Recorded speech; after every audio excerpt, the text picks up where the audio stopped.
ലാലേട്ടൻ നായകനെ തിയേറ്ററിലേക്ക് റിലീസ് ചെയ്തിട്ടുള്ള ഏറ്റവും പുതിയ ഫാമിലി എൻറ്റർടൈനർ ചിത്രമായിരുന്നു തുടരും എന്ന ചിത്രം തിയേറ്ററിലേക്ക് റിലീസ് ചെയ്ത സമയത്ത് വളരെ മികച്ച റെസ്പോൺസ് ആയിരുന്നു നേടാൻ സാധിച്ചിട്ടുള്ളത്.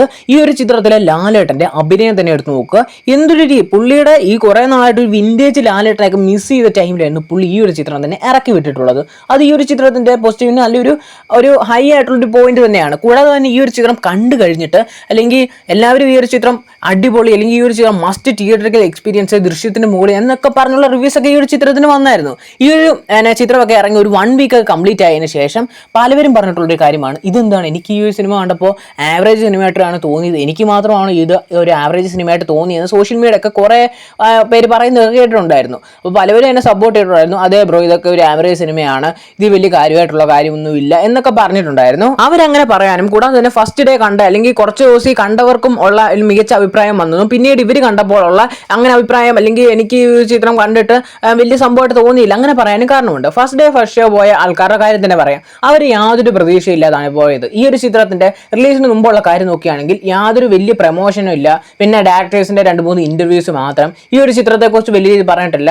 ലാലേട്ടൻ ശോഭന കോംബോവിനെ നല്ല രീതിയിൽ തന്നെ യൂട്ടിലൈസ് ചെയ്യാൻ പറ്റി. അവരുടെ ഒരു കോംബോ നല്ല രസമായിരുന്നു. ഞാൻ കഥ പറഞ്ഞത് ഇങ്ങനെയായിരുന്നു. ലാലേട്ടന്റെ ആ ഒരു മറ്റേ ഷൂട്ടിംഗ് സെറ്റിലെ കുറെ ഇൻസിഡൻസ് ഒക്കെ കൊള്ളായിരുന്നു. പിന്നെ ബിനു പപ്പു അതിൻ്റെ ഇടയ്ക്ക് ഒരു ഇന്റർവ്യൂ പറഞ്ഞിട്ടുണ്ടായിരുന്നു, കുറച്ച് ഈ ഒരു ചിത്രത്തിൽ ചില സംഭവങ്ങളൊക്കെ ഉണ്ട്, പക്ഷെ അത് വലിയ രീതിയിൽ ഈ റിലീസിന് മുമ്പേ ആരും അങ്ങനെ വലിയ രീതിയിൽ തരംഗം അല്ലെങ്കിൽ ആഘോഷിക്കുന്ന കാര്യമൊന്നും കണ്ടിട്ടില്ലായിരുന്നു. പക്ഷേ ഈ ഒരു ചിത്രം തിയേറ്ററിലേക്ക് റിലീസിന് സമയത്ത് ചിലവരെങ്കിലും ലാലേട്ടന്റെ വിന്റേജ് ലാലേട്ടനെ ഒന്ന് കാണാൻ പറ്റുമെന്നുള്ള പ്രതീക്ഷയോടെ തിയേറ്ററിൽ പോയവരുണ്ട്. പലവരും പിന്നെ first day first show miss ചെയ്യത്തില്ല ലാലേട്ടൻ സിനിമകൾ, അങ്ങനെ പോയവരുമുണ്ട്. പിന്നെ ഈ ഒരു ചിത്രത്തിലൂടെ ലാലേട്ടൻ എമ്പുരാനെക്കാട്ടിലും കുറച്ചുകൂടെ ബെറ്റർ ആയിട്ടുണ്ടോ എന്ന് അറിയാൻ വേണ്ടി, അല്ലെങ്കിൽ എമ്പുരാൻ എന്ന് പറഞ്ഞാൽ ഒരു മോശം സിനിമയാണെന്നൊന്നും അല്ലേ പറയുന്നത്, എമ്പുരാനിലേക്കാട്ടിലും കുറച്ച് ആക്ടിങ് കുറച്ചുകൂടെ പുള്ളി ഒന്ന് ഇമ്പ്രൂവ് ആയിട്ടുണ്ടോ അല്ലെങ്കിൽ നന്നായിട്ട് വന്നിട്ടുണ്ടോ എന്ന് അറിയാൻ വേണ്ടി കയറിയവരുമുണ്ട്.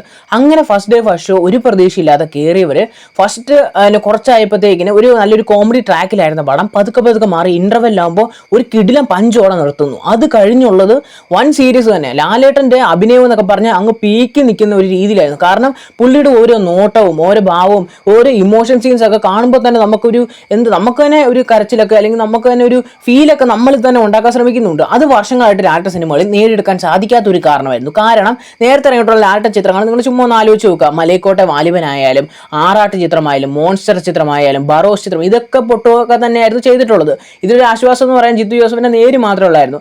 ഇത് മറ്റേ ചിത്രങ്ങളൊക്കെ എടുത്ത് നോക്കുകയാണെങ്കിൽ അഭിനയത്തിന്റെ കാര്യത്തിൽ ലാലേട്ടൻ ഓരോ ഘട്ടം താഴോട്ട് വരികയായിരുന്നു. അപ്പോൾ എല്ലാവരും പറയും വിന്റേജ് ലാലേട്ടൻ ഇനി കാണാൻ പറ്റത്തില്ല, ലാലേട്ടൻ ഇനി പഴയ പോലെ കാണാൻ പറ്റുമോ, അല്ലെങ്കിൽ ഒരു കംപ്ലീറ്റ് ആക്ടർ ഇനി എന്ന് തിരിച്ചു വരും, അല്ലെങ്കിൽ വർഷങ്ങൾക്ക് മുമ്പ് നമ്മൾ ലാലേട്ടനെ ആഘോഷിച്ച പോലെ ഇനി ആഘോഷിക്കാൻ പറ്റുമോ, അല്ലെങ്കിൽ ഇപ്പോഴത്തെ ഉള്ള കുട്ടികൾക്കൊന്നും ലാലേട്ടനെ പറ്റിയുള്ള എന്ന് പറഞ്ഞാൽ ആ ഒരു പുള്ളി ചെയ്തു വെച്ചിരിക്കുന്നതൊന്നും ഇപ്പോൾ ആർക്കും തടുക്കാൻ പറ്റത്തില്ല, ആ ഒരു രീതിയിലൊക്കെ പുള്ളി ചെയ്തു വെച്ചിട്ടുണ്ട്, പക്ഷേ ഇപ്പോഴത്തെ പിള്ളേരൊന്നും അറിയുന്നില്ല എന്നുള്ള രീതിയിലൊക്കെ സംസാരിച്ചിട്ടുണ്ടായിരുന്നു. പക്ഷേ ഈ ഒരു ചിത്രം കണ്ടു നോക്കിയവരെ ഇതിനകത്ത് ഞാൻ ഒരു ചെറിയൊരു സീൻ പറയാം. ഇതിനകത്ത് വില്ലൻ ഉണ്ടല്ലോ എന്ന് പറഞ്ഞാൽ ഈ സിനിമയിൽ നമ്മുടെ ട്രെയിലറിലൊക്കെ കാണിച്ചിട്ടുണ്ട്, അല്ലെങ്കിൽ സക്സസ് ട്രെയിലറിനൊക്കെ കാണിച്ചിട്ടുണ്ട് ഈ സിനിമയിലെ നായകൻ ഞാൻ. അപ്പോൾ ആ ഒരു സീൻ പറയുമ്പോൾ ലാലേട്ടൻ ഒരു പഞ്ചരവും പറയുന്നില്ല, ഒരൊറ്റ നോട്ടമേ ഉള്ളൂ. ആ ഒരു നോട്ടത്തിൽ നമുക്കെല്ലാം അറിയാം. ആ ഒരു നോട്ടം എന്ന് പറഞ്ഞാൽ ആ ഒരു നോട്ടത്തിലാണ് ഒരു കംപ്ലീറ്റ് ആക്ടർ ഇരിക്കുന്നത്. ആ ഒരു കണ്ണുകൊണ്ട് അഭിനയിക്കുക എന്നൊക്കെ പറഞ്ഞാൽ ആ ഒരു സംഭവമായിരുന്നു പുള്ളി പിടിച്ചിട്ടുള്ളത്. കൂടാതെ തന്നെ ഈ ഒരു ചിത്രത്തിന്റെ ഈ ഒരു സ്റ്റേഷനിൽ ഒരു ഫൈറ്റ് സീക്വൻസ് ഉണ്ട്. ആ ഫൈറ്റ് സീക്വൻസിലും കൂടാതെ ഒരു ചാട്ടം അത്രയും വരെ ഒരു ഗൂസ് ബോംസിന്റെ അങ്ങേറ്റമായിരുന്നു. എനിക്കൊക്കെ നല്ല രീതിയിൽ തന്നെ ആ ഒരു കാരണം കിടില രീതി എന്ന് പറഞ്ഞാൽ ഇതുപോലൊരു ലാലേട്ടൻ സിനിമ എൻജോയ് ചെയ്ത കാലം മറന്നു ആ ഒരു രീതിയിലായിരുന്നു എനിക്ക്. കൂടാതെ തന്നെ ത്രില്ലിംഗ് ആണെങ്കിൽ ത്രില്ലിംഗ് ലെവല്, കൂടാതെ തന്നെ ഫീൽ ഗുഡ് അല്ലെങ്കിൽ ഫാമിലി ലെവലാണെങ്കിൽ ആ ഒരു രീതിയിലും ലാലേട്ടൻ എങ്ങനെയൊക്കെ നമ്മൾ കാണാൻ ആഗ്രഹിച്ചു അതെല്ലാം ഈ ഒരു ചിത്രത്തിലൂടെ കാണാൻ സാധിച്ചു. പിന്നെ പലവരും ഒരാഴ്ച കഴിഞ്ഞിട്ട് പറഞ്ഞിട്ടുണ്ടായിരുന്നു, കണ്ടവരൊക്കെ പറഞ്ഞിട്ടുണ്ടായിരുന്നു ഈ ഒരു ചിത്രത്തിനാണോ ഇത്രയും വലിയ ഹൈപ്പ്, എനിക്കൊരു ആവറേജ് സിനിമയായിട്ടേ തോന്നിയിട്ടുള്ളൂ. അതിന് കാരണമുണ്ട്. ഫസ്റ്റ് ഡേ കണ്ടവർക്കൊക്കെ ഈ സിനിമ കണ്ട് ഞെട്ടിപ്പോയി. അവർ പറഞ്ഞത് ഇതൊരു കിടില സിനിമയാണെന്നാണ്. അവരൊരു പ്രതീക്ഷയില്ലാതെ പോയി കണ്ടവരാണ് ഈ ഒരു കാര്യം പറഞ്ഞത്. അപ്പോൾ നമ്മൾ സാധാരണ ഓഡിയൻസ് തന്നെ മികച്ച സിനിമ. അപ്പോൾ ഈ ഒരു സിനിമയ്ക്ക് വലിയ രീതിയിൽ ഹൈപ്പ് നമ്മുടെ മനസ്സിൽ കയറും. നമ്മൾ ഈ ഒരു കിടില സിനിമ എന്ന് പറയുമ്പോൾ നമുക്ക് എന്തായാലും ഹൈപ്പ് മനസ്സിൽ കയറും. നമ്മൾ ഭയങ്കര പ്രതീക്ഷയോടെ പോകത്തുള്ളൂ. അവർ പ്രതീക്ഷയില്ലാതെ പോയിട്ടാണ് അവർക്ക് അത്രയും വലിയൊരു കിടില സിനിമ കിട്ടിയത്. ഉദാഹരണം എമ്പുരാൻ അത്രയും വലിയൊരു ഹൈപ്പ് വന്നുകൊണ്ടാണ് കൂടുതൽ മിക്സ്ഡ് റെസ്പോൺസും കുറച്ചൊക്കെ താഴെ പോകാനുള്ള കാരണം. പക്ഷേ ഈ ഒരു സിനിമയ്ക്ക് യാതൊരു ഹൈപ്പും ഇല്ലാതാണ് തിയേറ്ററിലേക്ക് റിലീസിന് എത്തിയത്. അങ്ങനെ കണ്ടവർ തന്നെ ഞെട്ടിപ്പോയി. കൂടാതെ ലാലേട്ടൻ്റെ പെർഫോമൻസ് ഒക്കെ അന്ന് എടുത്തു പറഞ്ഞ കാര്യമാണ്. പലവരും വലിയ കഥ ബേസ് ചെയ്യാതെ പോയിട്ട് കിടിലൻ രീതിയിലുള്ള കഥയിലും ആ ഒരു മേക്കിങ്ങിലും ഈ ഒരു ചിത്രം നല്ല സ്കോർ സ്കോർ ചെയ്തു. ബാക്ക്ഗ്രൗണ്ട് സ്കോർ ഒക്കെ വേറെ ലെവലിൽ ഈ ഒരു ചിത്രം എത്തിയിട്ടുണ്ട്. അന്നൊക്കെ ആ ഒരു ഇത് എല്ലാവർക്കും തന്നെ വലിയ രീതിയിലുള്ള റെസ്പോൺസിലോട്ട് പോകാനും വലിയൊരു കാരണമാണ്. അത് കണ്ട് ആ ഒരു വലിയ റെസ്പോൺസിൽ ആൾക്കാർ കയറിയപ്പോഴാണ് അവർക്കൊരു ആവറേജ് പടമായിട്ട് തോന്നിയിട്ടുള്ളത്. ഞാനിപ്പോൾ ഈ ഒരു ചിത്രം കാണാൻ പോയപ്പോൾ ഞാൻ ഒരു പ്രതീക്ഷയും വെച്ചില്ല. സാധാരണയായിട്ട് പലവരും ഫസ്റ്റ് ഡേ പോയ പോലൊക്കെ തന്നെ ഞാനും ഈ ഒരു ചിത്രത്തിന് നല്ല റെസ്പോൺസ് വന്നെന്ന് പ്രതീക്ഷിച്ചു. പക്ഷേ ഞാൻ മനസ്സിൽ വെച്ചത് ഇതൊരു സാധാരണ സിനിമയായിരിക്കും, അല്ലെങ്കിൽ എനിക്ക് ആ ഒരു രീതിയിൽ ഞാൻ മനസ്സിൽ വെച്ചുള്ളൂ. അങ്ങനെ പോയി കണ്ടപ്പോഴും ലാലേട്ടൻ്റെ ഒരു ആക്ടിങ് കണ്ടിട്ട് ഇത് ഇങ്ങനെയൊക്കെ അഭിനയിക്കാൻ നമുക്ക് ഇത്രയും വർഷങ്ങളായാലും നമ്മൾ മിസ് ചെയ്ത് ലാലേട്ടൻ്റെ ഒരു അഭിനയമൊക്കെ ഇപ്പോൾ തിയേറ്ററിൽ സ്ക്രീനിൽ കണ്ടപ്പോൾ തന്നെ നമുക്ക് ഗൂസ് ബോംസ് അടിച്ചു. ഈ ഫൈറ്റിലൊക്കെ നമുക്ക് ഗൂസ് ബോംസ് ഒക്കെ അടിക്കുന്ന സീൻസ് ഒക്കെ കുറവാണ്. പക്ഷേ ഇതിലെ ഞാൻ പറഞ്ഞ ജയിൽ സീക്വൻസിലെ ഫൈറ്റ് ഒരു കിടിലം എന്ന് പറഞ്ഞാൽ കിടിലമായിട്ട് തന്നെ പുള്ളി എടുത്തു വെച്ചിട്ടുണ്ട്. കൂടാതെ തന്നെ ക്ലൈമാക്സ് ഫൈറ്റ് ഒക്കെ ആയാലും കിടിലം, എല്ലാത്തിലുള്ള ബാക്ക്ഗ്രൗണ്ട് സ്കോർ ഒക്കെ ആ ഒരു സമയത്ത് വരുമ്പോഴാണ് നമുക്കൊരു ഗൂസ് ബോംസ് ഒക്കെ അടിക്കുന്നത്. എന്ന് പറഞ്ഞാൽ ഈ ഒരു ചിത്രം ത്രില്ലിങ്ങിൽ പോകുകയാണെങ്കിൽ അങ്ങേയറ്റം ഒരു രീതിയിൽ പോകുന്നു. ഡയലോഗ് ഡെലിവറി ഒക്കെ ആയാലും അങ്ങേയറ്റം. കൂടാതെ തന്നെ ഈ ഒരു ചിത്രത്തെ വില്ലൻ നായകൻ എന്തോരം സ്കോർ ചെയ്ത് നിൽക്കുന്നു, അപ്പുറത്ത് അതിൽ നിന്നാണ് വില്ലൻ സ്കോർ ചെയ്യും. അതാണ് ഒരു ചിത്രത്തിൽ വേണ്ടത്. പല ചിത്രത്തിൽ നമ്മൾ കാണാൻ പോകുന്ന ഒരു കാര്യമാണത്. എന്ന് പറഞ്ഞാൽ നായകൻ അങ്ങേയറ്റം നമുക്കറിയാം, പക്ഷെ വില്ലൻ എങ്ങും എത്തത്തില്ല.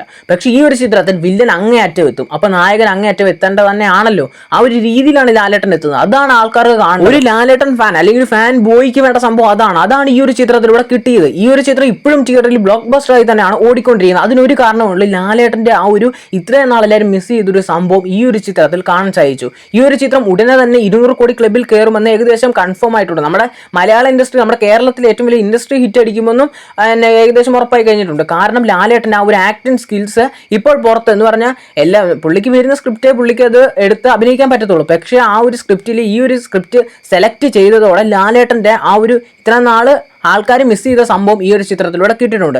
ഇനിയും പോകുന്നവരൊക്കെ ആയാലും ഹൈപ്പോട് കൂടി നിങ്ങൾ ഒരിക്കലും തിയേറ്ററിൽ പോകരുത്.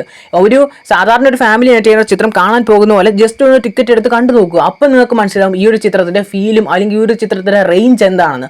ആ ഒരു രീതിയിലാണ് തരുൺ മൂർത്തി ഈ ഒരു ചിത്രം എടുത്തു വെച്ചിട്ടുള്ളത്. ഞാൻ യാതൊരു എക്സ്പെക്ടേഷൻ, ചില സീൻസൊക്കെ ഞാൻ പ്രെഡിക്റ്റ് ചെയ്തെങ്കിലും പക്ഷേ അല്ലാതെ ഞാൻ ഫുള്ളായിട്ട് നമ്മൾ പ്രെഡിക്റ്റ് ചെയ്യാതെ ആ ഒരു സീൻ ബേസിൽ നമ്മളിങ്ങനെ കണ്ടുകൊണ്ടിരിക്കുകയാണെങ്കിൽ നമുക്ക് തന്നെ ഒരു സാറ്റിസ്ഫാക്ഷനോ അല്ലെങ്കിൽ ലാലേട്ടൻ്റെ ഓരോരോ നോട്ടവും അഭിനയവും നടപ്പും എല്ലാം തന്നെ ഒരു ഡിഫറൻ്റ് ആയിട്ടുള്ള രീതിയിലാണ്. കൂടാതെ ഫൈറ്റ് ഒക്കെ കിടിലമായിട്ട് തന്നെയാണ് ലാലേട്ടൻ ഈ ഒരു ചിത്രത്തിൽ ചെയ്തു വെച്ചിരിക്കുന്നത്. കൂടാതെ ഈ ഒരു ചിത്രത്തിന്റെ ടീം ചെയ്ത് ഏറ്റവും വലിയ പോസിറ്റീവ് കാര്യം എന്താണെന്ന് വെച്ചാൽ ഈ ഒരു ചിത്രത്തിന്റെ ടീസറാണ്. ആ ഒരു ടീസറിൽ നമുക്ക് ഒന്നും എന്ന് പറഞ്ഞാൽ ഈ ഒരു ചിത്രത്തെ സ്പോയിലർ ആക്കുന്ന ഒരു സീൻ പോലും അങ്ങനെ വലിയ രീതിയിൽ കാണിച്ചു പോകുന്നില്ല.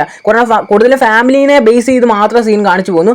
പക്ഷെ കുറച്ച് 2-3 സീൻ മാത്രം ഒരു ഹിന്റ് നമുക്ക് തരുന്നുണ്ട്. ലാലേട്ടൻ അന്ന് ഈ ഒരു ചിത്രത്തിന്റെ റിലീസിന് അല്ലെങ്കിൽ എമ്പുരാന്റെ പ്രമോഷൻ സമയത്തായിരുന്നു എൻ്റെ ഒരു തുടരും എന്നൊരു ചിത്രം വരുന്നുണ്ട്. ഒരു ദൃശ്യം മോഡൽ ചിത്രമാണെന്ന്. പക്ഷെ അന്ന് പലവരും നോട്ടീസ് ചെയ്തായിരുന്നു ആ ഒരു കാര്യം, ദൃശ്യം മോഡൽ ചിത്രമാണെന്ന്. അപ്പോൾ പതുക്കെ ഒരു ഹൈപ്പ് കയറാൻ തുടങ്ങിയിട്ടുണ്ടായിരുന്നു. പിന്നീട് ആ ചിത്രത്തിന്റെ ഡയറക്ടറായിട്ടുള്ള തരുൺ മൂർത്തി വന്ന് പറഞ്ഞിട്ടുണ്ടായിരുന്നു ദൃശ്യം മോഡൽ അങ്ങനെയല്ല എന്ന് പറഞ്ഞാൽ ആ ഒരു രീതിക്കൊന്നും നമുക്ക് അത്രയും വരാൻ പറ്റത്തില്ല, നല്ലൊരു ഫാമിലി ഓറിയന്റഡ് ആയിട്ടുള്ള ഒരു ചിത്രമാണെന്ന് പറഞ്ഞു.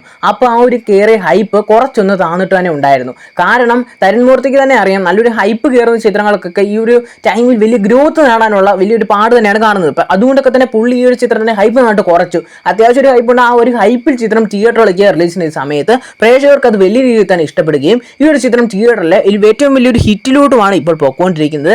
ഈ ഒരു ചിത്രം കാണാൻ പോകുന്നവരോട് ഞാൻ നേരത്തെ പറഞ്ഞ പോലെ തന്നെ വലിയൊരു പ്രതീക്ഷ ഒന്നുമില്ല നിങ്ങൾ തിയേറ്ററിലോട്ട് ഈ ഒരു ചിത്രം കാണാൻ പോവുക.